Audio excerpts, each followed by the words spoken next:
Welcome back to the Marhaba Crypto Show. Today we have a phenomenal show for you guys. As always, myself and Moby here, your hosts, are coming with great information.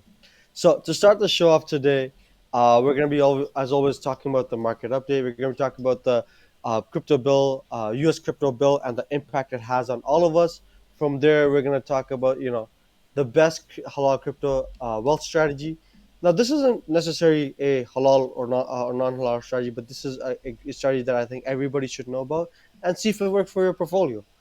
From there, we're going to talk about the community question of the week, which is how will Marhaba help and support staking and passive income streams as such? So, you guys can also get a little bit understanding of what's coming up for you guys through Marhaba. Kat, let's get this thing started. Moby, how's your day? What's going on? And what's the market update? Good, my man. Really, really good. There's a lot to talk about this week, so I'll get straight into it. I'll just share my screen. Now, if you guys can see that, okay? Yeah, you guys can. Fantastic. There's this thing known as the fear and greed index, right? And the reason why I'm sharing this, it is the highest it's been in a while. It is now at a level 76, extreme greed. If you guys are interested, you can Google this stuff yourself, look it up. Essentially, what it looks at market sentiment, volatility, social media. So what's the buzz? What are people talking about? And they even have a component of surveys. So right now, it's at extreme greed. So what is that? Is that a good thing? Is that a bad thing? Well, it probably means the market is rallying, and it is. And it probably means if you throw your money against the wall in the world of crypto, it's probably going to hit something. And it's going to hit something and it's going to do well. And, you and I have talked about this before, Ahmed. You're going to feel like Warren Buffett. You're like, oh man, I'm the smartest man alive. Until the first crash happens, then you realize, oh, okay. So, guys, it's important to know this. And they call this, greed is never good, right? It's never, never good. So, it means there's a lot of pumping and dumping. It means there's a lot of, FOMO out there. It's very, very easy to FOMO into things. And, use good judgment, right? Buying on red days. That's what I do and I kind of have these unwritten rules. Like, I don't buy on pumps. I don't buy on, green days unless I'm rebalancing my portfolio or I'm DCAing in, which Ahmed and I will talk a little bit about later. I tend to buy on red days because they come. Guys, it can't go up and up and up forever, right? So use good judgment. And look, if something rallies 30% in a day and you happen to be holding it, take some profits, unless it's one of your big one or two, for me, I always talk about this, it's in Ethereum or sometimes Bitcoin. I'm never going to sell that. But if it's anything else, take some profits. A 30%, 40% jump is huge, right? No one ever went broke taking profits. So, yeah, really, really key thing to talk about. I don't know if you want to add on that. I know that's something you think about in your own personal strategy, Ahmed. Yeah, for sure. There's a saying, when everybody else is fearful, you should be greedy, and when everybody else is being greedy, you should be fearful. So, this is a good time if the greed index is being really right now. Everybody's very greedy. This may be a time that you maybe start thinking about. Okay, there might be a soon downturn to the market coming up, and maybe start thinking about strategies to protect yourself from it. I will say, when the greed index is really high, I start thinking about taking my stop losses and or take profits and just pushing them up a little bit, just closer to making sure if it does fall, it hits my take profits and I'm out of the market before it goes fully down. So it's just something that I personally do. It may not work for you, it may not work for somebody else, but it's something that I do usually. Absolutely, absolutely. So moving on to probably the biggest story of the week. There was a little bit of an anticlimactic ending to that, but I'll talk about that. Was the US Senate sending the infrastructure bill to the House? Now, what is all this about? So if you haven't been following crypto this week, essentially there was a US infrastructure bill to help more spending. I don't know, waste more taxpayers' money. I don't care. Really not concerned about that stuff. But why we care is last minute they tried to squeeze in a little crypto, kind of amendment into it. And essentially what they want to do is they want to force brokers to provide customer information, so KYC information about, who is using that actual platform or coin. And now, like when they say brokers, That's fine. That's not a problem, right? Like, I don't think anyone is averse to Binance being audited, or CoinSpot, or all these exchanges being audited, right? Or them giving information about their customers. At the end of the day, you need to pay your taxes, right? There's smart ways to Mm-hmm. minimize that. That's not a problem. The problem is that the definition of broker in the bill is so broad, it includes actors such as miners, developers, and even proof of stake coins. So Yeah. the what was good though, I mean, there's always a silver lining, and what was really, really good, it was amazing to see the crypto community rally behind the pro amendment. Yeah. So there was a bunch of senators. There was 3 senators who, were really, drafting a bill that was quite strong and quite anti-crypto. And there was another 3 senators that actually were trying to, say, hey guys, exclude proof of stake, exclude miners, exclude developers, because they don't even have information about their customers. Like, by definition, say like a wallet, right? Like, even a wallet could be considered a broker. They're supposed to be Yeah. non-custodial. The Halal wallet is going to be a non-custodial wallet. So it's not supposed to have people's information. And they Yeah. did push through an amendment. Sorry, they did put an amendment that almost passed, apart from one senator who said, no, I'm not passing it. And the reason why I'm not passing it, so the amendment actually was, look, exclude proof of stake, exclude miners, exclude developers, exclude obviously proof of work. And it wasn't bad. Like, obviously it does, put the spotlight a little bit, but it wasn't bad. And the senator who didn't agree with it said, I actually do think it's a good idea, but they're not passing my $20 billion defense bill. The point is, even the guy who rejected it, they understand, like, crypto is in the spotlight now. This is a good thing. It's part of the mainstream conversation. Now, what happens now is, so why do we care, right? Let's kind of get into like the implications for us. Well, now it goes into the House, right? It moves from the Senate, it goes to the House. And now we do have a couple of months. So it's going to be a couple of months before they sit on it and they talk about it. The battle is lost, but the war's not over. But if this does come into effect, and honestly, guys, chances are it will come into effect, it won't be until 2023. But even if the worst part of this bill goes through, one key thing to note, that proof of work is exempt.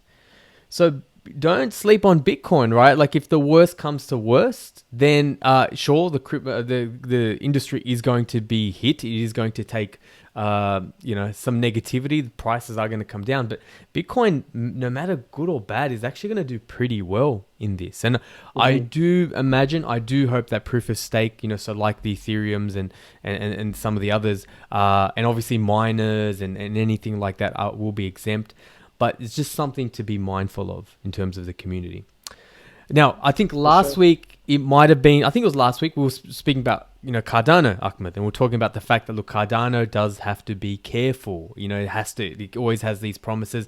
And the fact that Cardano, this is the thing too, guys, if there's a coin out there and it's not rallying an incredible amount, like, it's just sort of, everything's going up and down, and there's a coin that actually has a decent sized market cap.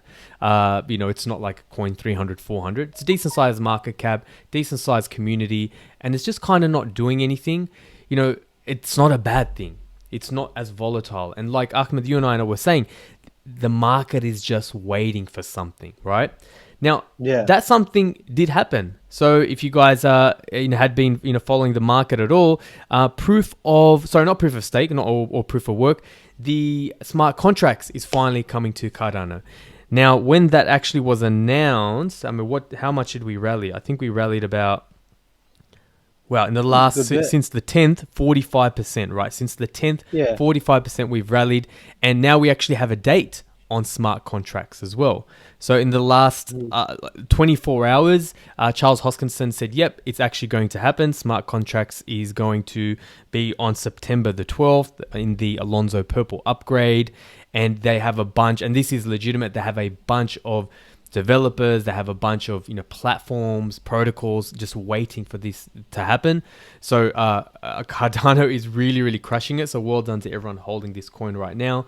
And yeah, it's just one of those things. So, the whole story around pro investors not warming up to Cardano, that's something that came out last week as well. if this happens and September 12 arrives and there is no delay now and actually it goes live, then things look very, very bullish indeed for Cardano. One thing I want to touch on, something that Charles Hoskinson said. So earlier in the week, he did say, look, on Friday, we're going to announce it, right? And he was talking about just kind of placating everyone, just telling everyone, look, guys, this is great. This thing is coming. We can't wait. On Friday, I'll give you a date. And we got that. But one thing he said, which I found was interesting, he said, honestly, there aren't that many cryptocurrencies that have accomplished what Cardano has. Humble much? I don't know.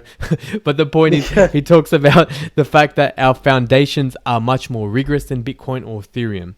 So Ethereum now, right, is going through this 3-year journey just to move to proof of stake. You know, we had the London hard fork. We're going to now the fundamentals. Like, I will still always be a bigger Ethereum fan than Cardano, but Cardano, the way its proof of stake is going to be executed, the technology is always going to be better. Like, we know that, but again, it's not about which technology is better. It's about where is the network effect. Who was first? What's actually being utilized? But the fact that he sort of said, you know, our foundations are rigorous. They have a strong network. They have a strong community. This is very bullish for Cardano. And he said, look, you know, we have the means and the tools. And he actually said even the money as well, the funding. We don't have to sort of, you know, DAOs are great. DAOs are fantastic. And decentralization is amazing. But, you know, Bitcoin, just to kind of do anything takes years to do. So that is bullish. So I think if September 12th comes around and they hit this date and that date is not delayed, things are going to look very, very bullish indeed for Cardano. Thoughts on that, Ahmed? I agree with you. That's why I've kind of doubled down on my, well, not doubled down, but like I've bought more into Cardano since my last fall. Because I know the thing is, like, when you look into Cardano and you look into Ethereum and also when you look into Polygon or like the ones which are very close to it and they all have similar, user utility functions, you can realize that, you know, Cardano's got that you know, a little bit more drive, that it's going to bring out newer things, which are going to make opportunity for an investor a lot better. But at the same time, the whole marketing factor of being first, already having a strong market, plays a huge effect, and that's why Ethereum is Ethereum, right? And unfortunately, that's how it is for almost everything. If you're the first in the market, even if you're not the best, you will still hold the crown for some time because of the loyalty that people have. And this is me saying from an investor's perspective and also from a user's perspective, right? Because you can use these blockchain technology for solutions, and so people are going to be using Ethereum and Cardano, but people are going to be more respective of Ethereum because of it being first in the market, because it has already been tested, and because other people are already using it. It's just going to hold that higher value. So yeah, so We're good. it's not just one or the other. Like, there is a space for all. It's not Ethereum versus Cardano. Like, that's all, the whole market is rising together. It's kind of like saying, well, you know, only one bank can do well. No, there's many banks. There's hundreds of banks. There's probably too many banks. Yeah. But the point is, you know, things will find their niche. You know, Ethereum is underpinning DeFi. It couldn't handle all NFTs, so CryptoKitties and NBA Top Shots moved on to Flow. And the same thing, you know, with Cardano, they'll all find their niche and their place. The final big item of news, and this is something that actually I wanted to talk about because a friend of mine, you know, messaged me about this. And you know, if you're watching, you know who you are. He actually said to me, look, you know, what do I... And now, admittedly, he's like most people. You know, he knows a little bit about blockchain. He knows about, you know, crypto. And he saw this and he's heard me talk about crypto. And then he's kind of like, oh, I got my doubts on crypto, right? As a $600 million hack, that doesn't seem very secure to me. Blockchain, I thought, is supposed to be, you know, like unbreakable, unhackable. Now, there are nuances to this story, right? So firstly, what is the story? Well, the Poly network suffered a record-breaking $600 million hack, which I think is the biggest in DeFi history. Now, Poly itself is not, like, they focus on interoperability. They're not a blockchain in their own right? So they have a DEX, they have a decentralized exchange where you can swap one token for another, and they focus on interoperability between different chains, because if you're in one ecosystem and you want to trade with another ecosystem, you need tools like this. So that's essentially what happened. Now, what happened was, like, it's not that because they talk about the fact that there was millions of dollars worth of Binance Coin, Ethereum, and Bitcoin stolen. The blockchains themselves weren't hacked. It was the Poly Exactly. network. So that's one Uh-huh. nuance. So that's one thing we got to remember. Bitcoin's never been hacked. It's never ever been hacked. Ethereum has never been hacked. The blockchain hasn't been hacked, and I can't ever really see that happening. I mean, anything can happen in a world where Donald Trump is voted in, but you know what I mean. But anything can happen. But that's not something that I see as a real issue. But what it does cast light on is a couple of things.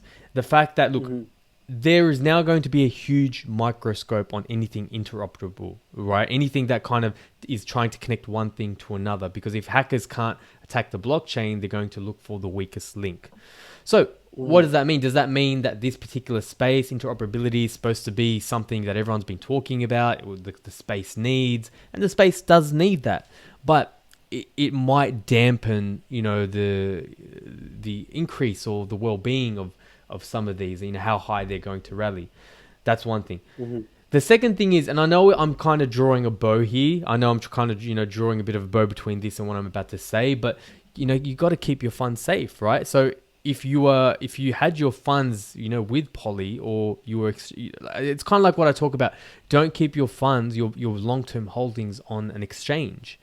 Don't get. Hmm. I recently had to, I'm like, geez, man, I should eat my own, I guess, dog food, or my own food, my own medicine, as they say.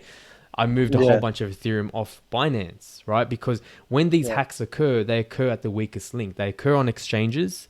They occur on interoperability, anything that's sort of in the middle. So, take care of Hmm. your funds. And if you have something long term, it's easy to sort of leave it there, but take it off, put it in a like a Ledger wallet or something else, or MetaMask, which is as close to it's not completely secure, but it is close to as secure as you can get online, and Hmm. do that. So that's something to be mindful of. So this hack, yeah, it's a record-breaking hack. It made a lot of news. It's something to be concerned about, but it doesn't take away from the fact that blockchains are still probably the most secure thing that you can have just Hmm. by definition. Your thoughts on that? Yeah. Yeah, no, I totally agree with you.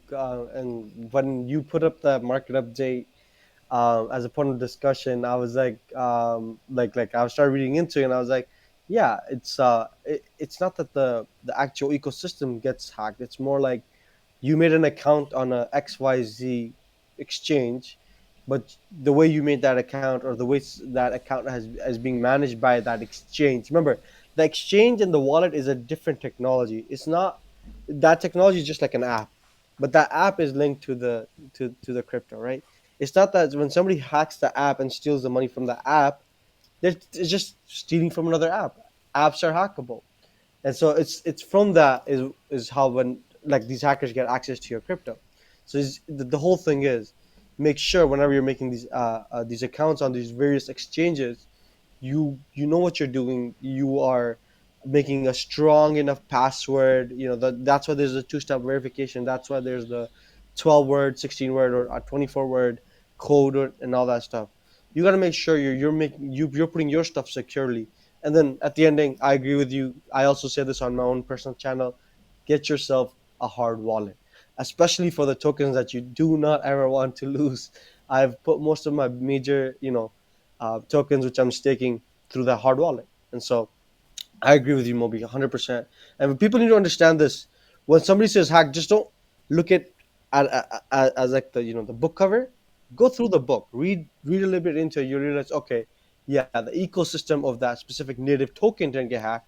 It was these tokens in this exchange that got hacked, and it's the exchange that got hacked, not the uh, you know ecosystem in XYZ. Absolutely, Yeah. absolutely. Yeah, and look, honestly, that is probably the biggest part on the market update. The last thing, sorry, I didn't want to talk about is 2 weeks ago. If you guys have been following us, and if you haven't, do all those things, the cliche like, comment, subscribe. It obviously really, really helps us, and it helps get the word out. So do all of that. I feel like such a shiller, but man, you got to do it, right? Like, comment, Yeah. subscribe, and ask your questions. But a couple of weeks ago, we spoke about, is this the summer of gaming? and token like gaming tokens and sports tokens. And sure enough, this week there was news that Lionel Messi left Barcelona and is now part of PSG, and he was paid in part Huge in fan news. tokens. So now, this is actually not new. If you guys have been following crypto for a little while, there's been a bunch of basketballers, NFL guys, a whole bunch of people. They've been paid in Bitcoin, and largely, usually it's been Bitcoin. But this is Mhm. the first time that I've heard of where they're actually getting paid in the fan token. Now, why is that? Why didn't they just pay him in crypto? Are they trying to give more air to fan tokens? So I'll end it on Mhm. that. I just think it's really, really interesting, and I think that they're not going away anywhere.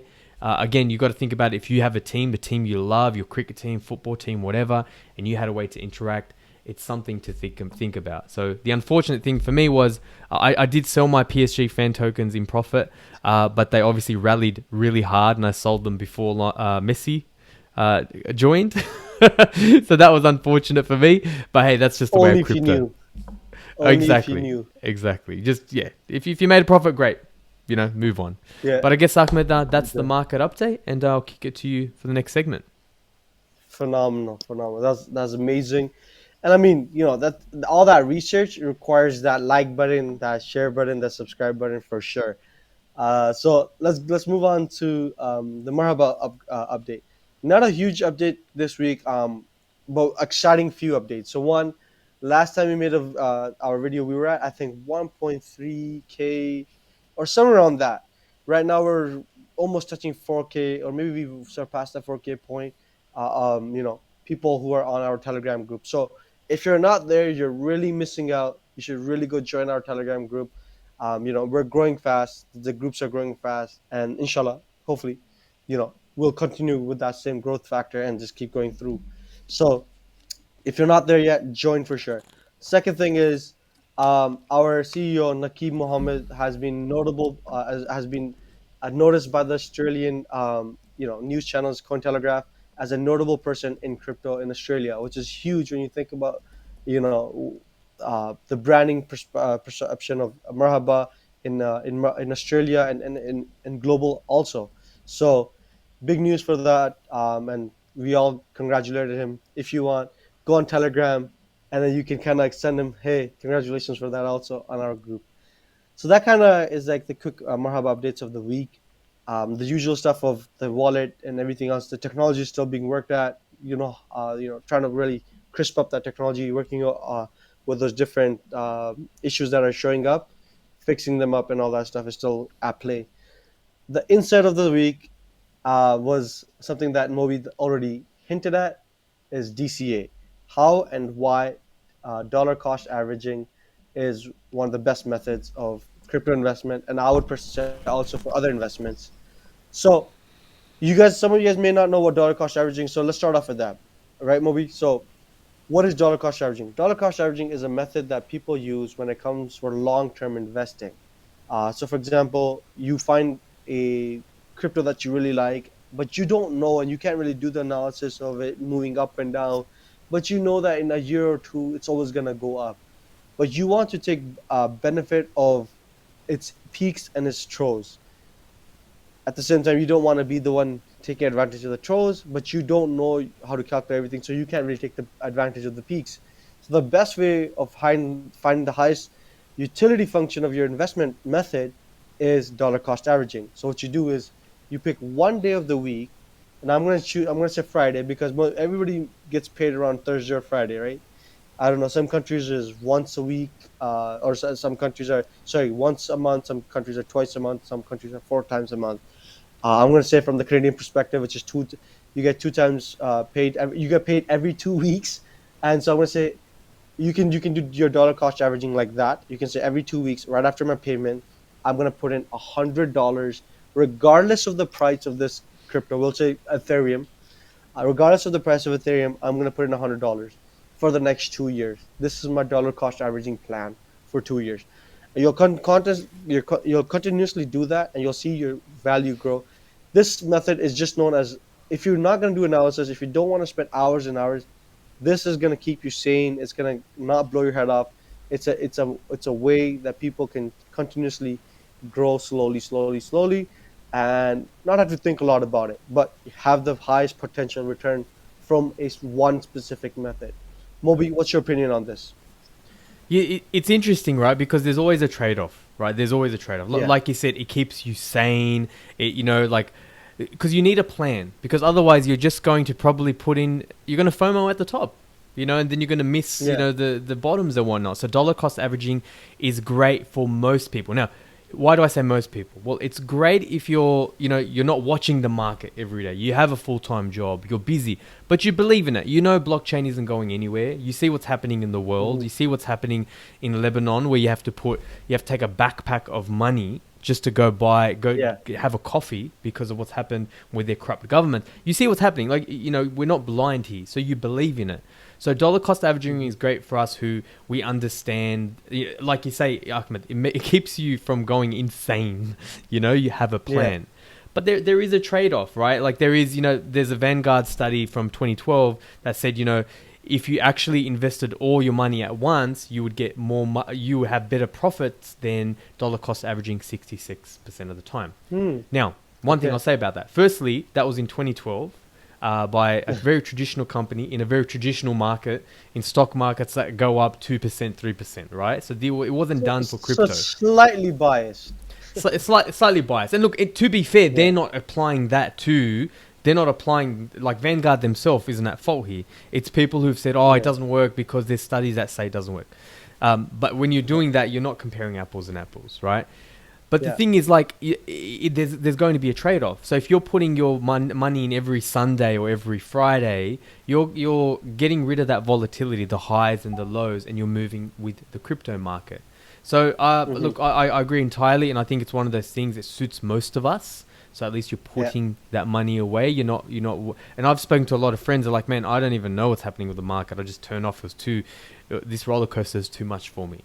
So yeah, Yeah. it's the smartest thing to do. And when we talk about, I'm sure on the thumbnail we're going to have some clickbait headline. The best way to increase your halal crypto gains. But it's true, man. Like it's just time in the market, not timing the market. Yeah. It's time in the market. If you bought at the Lovely. last peak, right? You bought at the last peak, so their version of $60,000 Bitcoin. So whatever that was, I think it was 20,000 or whatever that was, you still would have made a lot of money by now. You still would have 2-3x'd. So but yeah, Exactly. that's DCA for you. It works for most people most of the time. Yeah. It's like if you understand econometrics, you understand utility functions and all that stuff. You realize when it comes to return risk or return ratios, DCA is fairly good when it comes to risk or return ratio. The risk that you're taking on versus the return that you can potentially get, it's pretty. It kind of helps you hit the peak of that. I mean, there's other methods too that kind of help you peak the utility function of risk or return, but this is one of the ones that I think is easy to understand, easy to implement.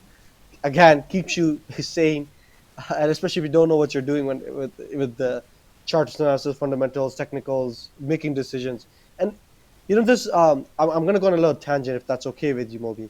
There's this concept of decision exhaustions, and if you're someone that works and has to make many decisions in a day, and then you have to do these investment decisions in the day too, you get very like you'll get exhausted way too quickly, and that's gonna start affecting your daily life.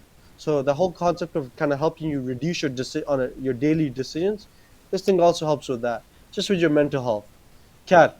So before before I go on to the next thing, uh, any last comments about DCA from your side, Moby? No, perfect, man. Summed up very nicely. Perfect, perfect, phenomenal. Okay, so community question of the week. This is something that I think you guys are all going to be excited about. The question is it? This was asked by Frank in one of the AMA session. This is exactly what Frank had asked. Is it true your project really supports staking programs? If yes, how does your your stake work system look like? What are the requirements for users if they want to stake on your platform? And from there, we've worked on it and we kind of gave a solution. And for us is the liquidity harvester. The first thing I'll say is if you guys want to know a little bit more about the liquidity harvester, you go on our website. We'll give you guys the link. Check it out. The document is called our light paper. It's in between, I think, page 8, liquidity harvester. It's got a lot of information on there. We can kind of jump into this conversation about the liquidity harvester as our methods of staking. It will provide solutions, passive income solutions in there.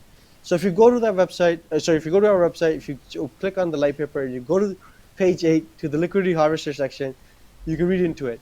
So in essence, the Marhaba platform will host a cross-chain liquidity harvesting protocol wherein the users can earn profits using investing their stable coins in the liquidity pools and earn a return on investment, be only through the trading fees.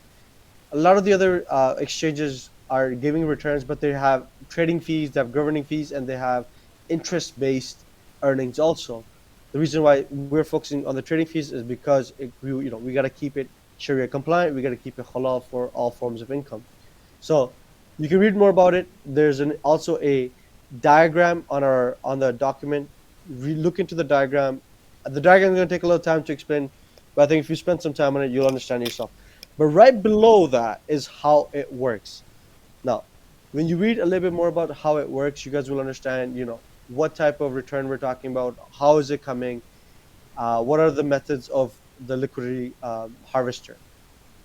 And then if you want to read more about it, you can just go a little bit. You can keep scrolling down. You can read about the Sharia, underlying Sharia principles and contract, and then read the rest of the information on it. But kind of giving you guys a little bit summary on that is yes, there are solutions through Marhaba that will help you make passive income through liquidity harvesting or staking, where you could potentially be earning 7 to 15%. This is all an estimation, but this is the percentage that is being looked around as of right now. And then as things move along, more methods come in. There'll be more solutions on the website and also on our platform. Uh, Kind of summarizes the question well. Did I miss anything, Moby? No, that's perfect. I will sort of say, because you and I were talking about this before, and I spoke to the CEO of Marhaba DeFi. Is that his official title? CEO, Supreme He Leader, doesn't. Supreme the, Supreme Commander, the, con- the Conqueror, Superman. the No. Conqueror. He doesn't like being called all this stuff. He just likes being called strategy lead or something like that. He's just Strategy like lead. Yes, okay. I think his dumb down I that think his title. name in Arabic does mean leader or captain or something Yeah, like that. Anyway, but I was speaking to yeah. him about this yesterday because we wanted to cover this question today, and he said some really interesting things. So, like you said, that 7 to 15% APR, like exciting stuff. And when we talk about, and Mhm. obviously go back to the previous episodes, go back to previous videos where we talk about what is Marhaba, go to the website, get engaged in the Telegram group, you'll learn all about that, right? And Yeah. obviously you've got the wallet, the NFT base, really exciting stuff.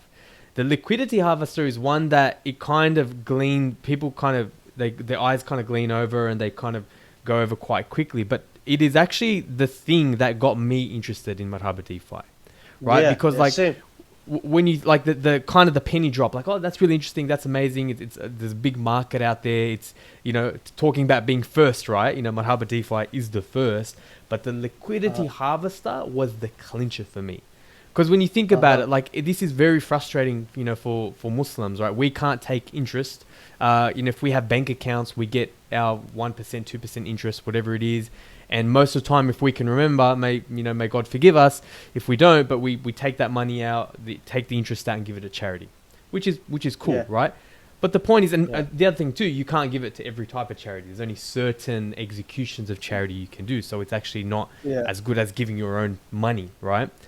But the thing is, Hmm. like, you do that. If you have $100 and you're making money on that, you're giving that away, but your money is just degrading over time. Like, we know Hmm. inflation, we know this is a broken financial market. So at the end of the year, your $100 is worth less as it was start of the year. And that's not fair. So with DeFi, and I'm going on a tangent now, but with DeFi and the idea that there is a solution there for Muslims is friggin' exciting.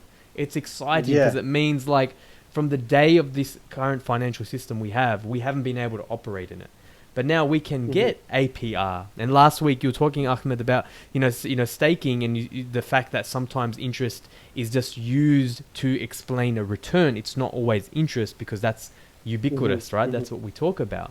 But that for me is really really exciting. So Nakib was saying that this is something that is being focused on from day one. It's something that they're getting a lot, like everyone's getting a lot of interest on. It is one of the higher, or if not the highest priority.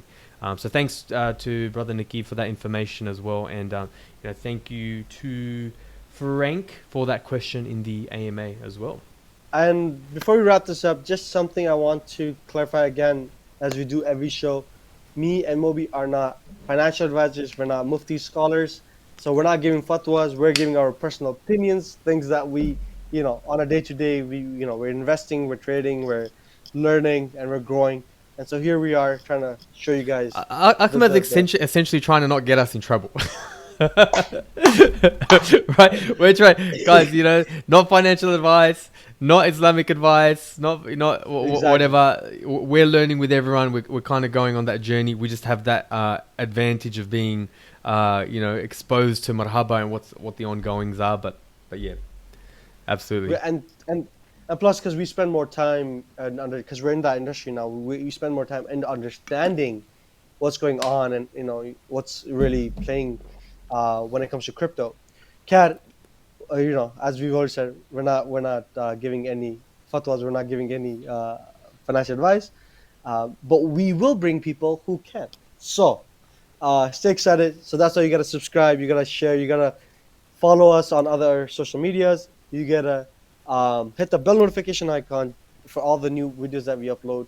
You guys will get a notification. And drop your And questions, right? Like based on your yes, questions, we'll know who to bring on. We can bring Nikki. We can bring someone from the Sharia board.